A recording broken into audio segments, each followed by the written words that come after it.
Hello, my love. Welcome to another episode of Blisstopia podcast. I'm your host, Mercedes Castellani, and today we're going to have a very interesting episode on navigating life transitions.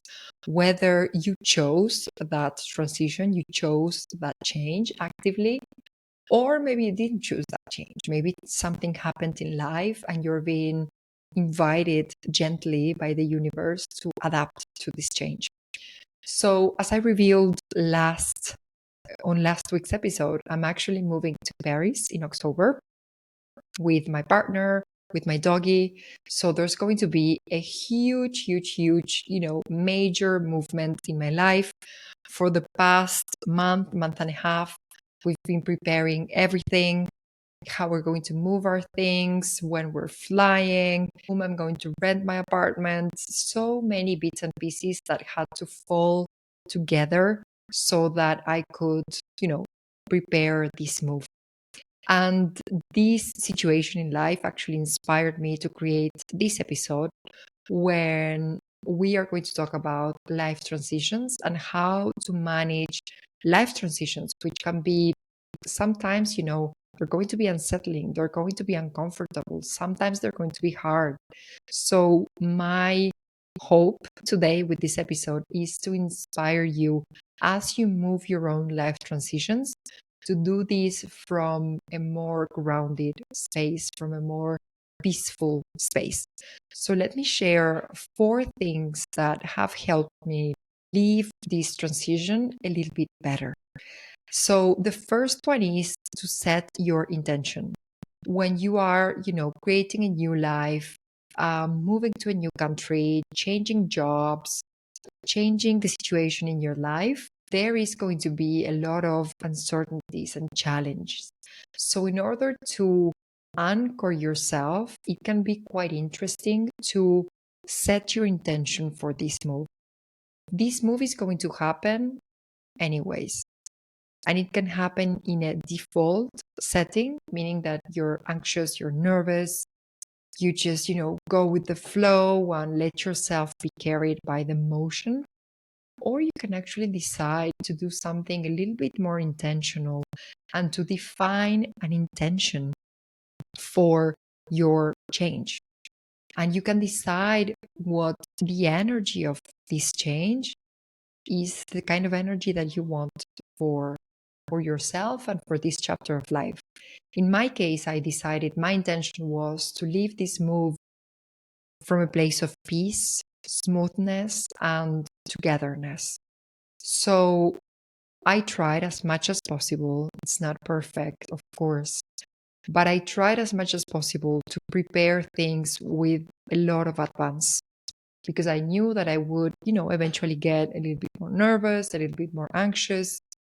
And I decided to start planning way in advance all of the things that we needed to do so that as the date gets closer, things get easier for me and there's less last minute things to deal with. So that was part of my intention, how I wanted to do that. And that's what I did. Basically, I prepared paper with all of the things that I could think of that were in my mind, and I just dropped everything in there, all of the things that need to do, life admin, contracts, lawyers, anything, you name it. All of the things that I needed to do were in there. And I just started, ticking the boxes. And little by little, now we're getting closer and closer to the date. We still have some time for the actual move, which is going to be on October 14th. But I have a trip before that. I'm going to Guatemala on September 19th, basically next week. So there's not so much time that we have left. So we started preparing everything since very beginning of August, and all the month of August we've been super focused on the move. And then a part of my intention was togetherness, because this is, as I explained on the last podcast episode, this is the first time that I'm actually moving with someone, supporting someone in their career, but actually moving with someone as a team, as a family. And I wanted to do this from this place of togetherness, of knowing like we have each other's back And that's what we've been doing the whole time. We're always, supporting each other when we get a little bit nervous. Usually it's me who gets more nervous. Fabrice is like super chill the whole time. And we are supporting one another with don't forget this, don't forget that. Remember that we need to do this. Remember that you need to be doing this by this date. And then we split tasks, let's say in a fair manner, so that we would both have kind of the same amount of work in terms of all the things that we need to be doing. So we split things in a way that it was quite fair, let's say. So Fabrice took charge of all of the logistics and the movement. Mind you, that he's a director in logistics. So it's basically like the perfect person that you want to be taking care of moving to another country. So he was discussing with the company, checking like what we can take, what we can't take, whatever, how they're planning to do everything, dates, stuff. In my case, I have my own apartment here, so I had to find tenants for this apartment, rent this apartment. So that was a little bit, more things to do on my side. I also had to do like minor arrangements in the apartment, like redo all the painting so that everything is perfect, fix a couple of minor things. So we split things, we split tasks in a very, what seems like a fair way. So it is nice because in the end, now that we're coming closer and closer to the date, it feels like there's much more peace, there's much more smoothness, and there's been a lot of togetherness.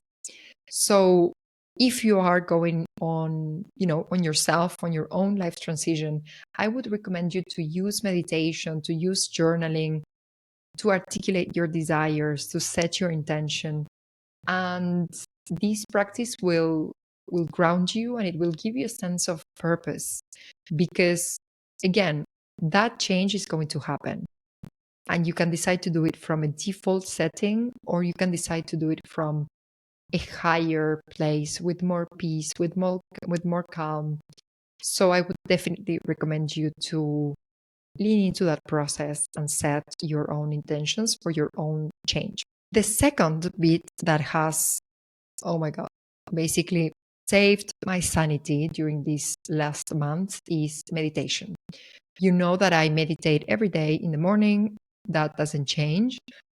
But I do believe that when we have these life transitions, major life transitions, like moving to a new country, starting a new job, buying a property, there can be a lot of emotions. There can be excitement, anxiety, anticipation, fear, and it's all entangled together. What I did was very intentionally, I increased my meditation practice. So instead of meditating only in the morning, I would meditate in the morning and then add a little shorter meditation, for example, during the afternoon or in the evening, when I could notice that I had, many feelings that were coming up, whether that was anxiety or fear or doubts about how we were going to solve something. So, what this does is that it helps you come back to the present, come back to a sense of trust that everything is going to be okay, to focus on the task that you have at hand and not get lost in all of the things that you still need to figure out. So, my tip for you, if you're going under a life transition, would be to meditate every day for at least 10 minutes.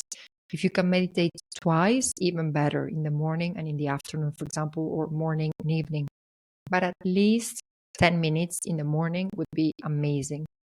So you can focus on your breath, you can visualize things working out just fine. And you can even say affirmations like, I've got this, everything will work out just fine. And any kind of affirmation that can ground you, support you, make you feel better. The third thing that really helped me during this process is journaling. I've never been huge in journaling, but I was like, okay, I'm going under a lot of change right now. So I need to process all of this. I need to process, the fears, the hopes, the doubts, the anxiety, the excitement, the hope. And there were many things to process. So I decided that I would, give myself as much self care as I possibly could. So what I started doing was I meditate every day in the morning. And then some days when I felt like it, I felt like I had some things to process, or maybe I was feeling, like super calm. And I was like, this is a really nice moment to journal.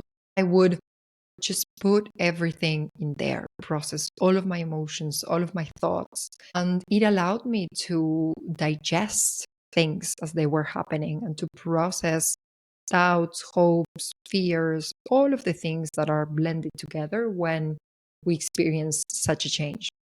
So if you are going through a life transition, I would definitely recommend you to just dump every feeling that comes up, every thought.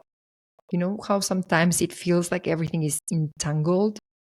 Journaling allows you to put everything kind of in order in your mind and in your heart, and you feel this sense of coherence is the word that it's coming, because sometimes everything is so entangled that you're like, but what should I do? How should I respond to this situation?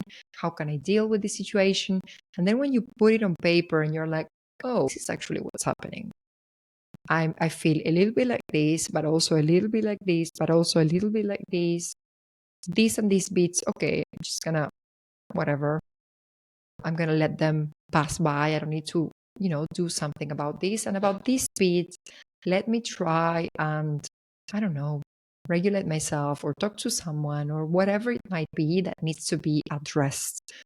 But then journaling is going to give you that clarity when everything feels so just very, very confusing sometimes. When there's so many things all together, it will give you the clarity to separate one thing from the other, understand where your emotions are coming from, and actually process them and prepare yourself for the best outcome, which is the most likely outcome. It almost always goes as planned. It always goes as planned. So what if you can start preparing yourself also through journaling for the best outcome to happen? And then the fourth thing, and this is something that really, really, really helps me when I'm going through so many things, or even before when I was in the corporate world and I had projects and I was like, how on earth are we going to keep this deadline? How on earth are we going to make this happen? Like when you're like, there's no way this is going to function. And I used to tell myself in those moments of anxiety, I might not know how this will be solved right now, but it will be solved. What I really like about this phrase is that it does acknowledge that there is some uncertainty. It makes, therefore, our feelings of anxiety, our feelings of, feeling fear or pressure, tension in our bodies, it gives a sense of legitimacy to our feelings. We are allowed, we are validated in our feelings because we don't know how we're going to solve it. So, of course, we might be feeling a little bit nervous or very nervous.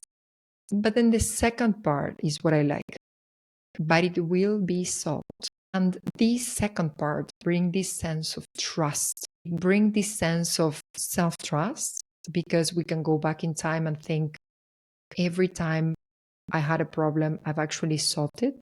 Because at a certain point in my marketing career, I started thinking, wait, I'm getting super nervous, but I've always found a solution for what I had to do.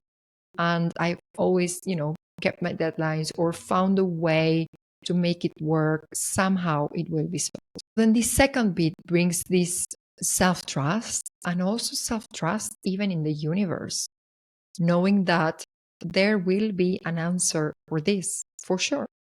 It will be solved.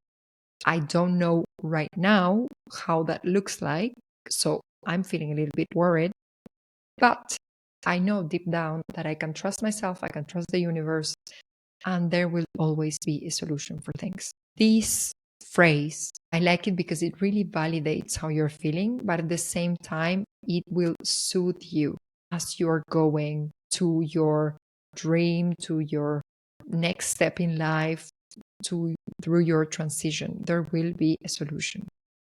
So, my tip for you, if you're going on one of these big life transitions, is to trust yourself that in some way, shape, or form, you will find a solution for this.